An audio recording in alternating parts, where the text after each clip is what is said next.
ಹೇ bros, ಇವತ್ತು ನಾನು ನಮ್ಮ ಫ್ರೆಂಡ್ಸ್ ಬಂದ್ಬಿಟ್ಟು ಬೆಂಗಳೂರಿಗೆ ಹೋಗ್ತಾ ಇದೀವಿ. ಹಣ ಬಂದ. ನಮ್ ಬರ್ಡೇ ಬಾಯ್ ನೋಡಿ. Happy birthday bro. Happy birthday. ಯಾರನ್ನ ಮೀಟ್ ಆಗೋಕ್ ಹೋಗ್ತಾ ಇದೀವಿ ಅಂದ್ರೆ ನಾವು ನಮ್ಮ ಅಮ್ಮನ ಮೀಟ್ ಮಾಡಕ್ ಹೋಗ್ತಾ ಇದೀವಿ ಬೆಂಗಳೂರಿಗೆ. ತೋರಿಸ್ತೀವಿ ನೋಡಿ. ಕಾರ್ಯಕ್ರಮವನ್ನ ಆರಂಭಿಸ್ತಾ ಇದ್ದೇವೆ. ಸ್ಪರ್ಧಿಗಳ ಪರಿಚಯ.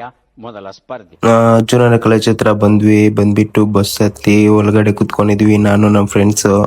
ಯಾರನ್ನ ಮೀಟ್ ಮಾಡ್ಬೇಕು ಅನ್ನಲ್ಲ, ಇವರೇ ನಮ್ಮಮ್ಮ ಅಣ್ಣಮ್ಮ. ನಾನು ಬೆಂಗಳೂರಿಗೆ ಬಂದ್ಬಿಟ್ಟು ದೇವಸ್ಥಾನ ದರ್ಶನ ಮಾತ್ರ ಸೂಪರ್ ಆಗೈತು ಗುರು.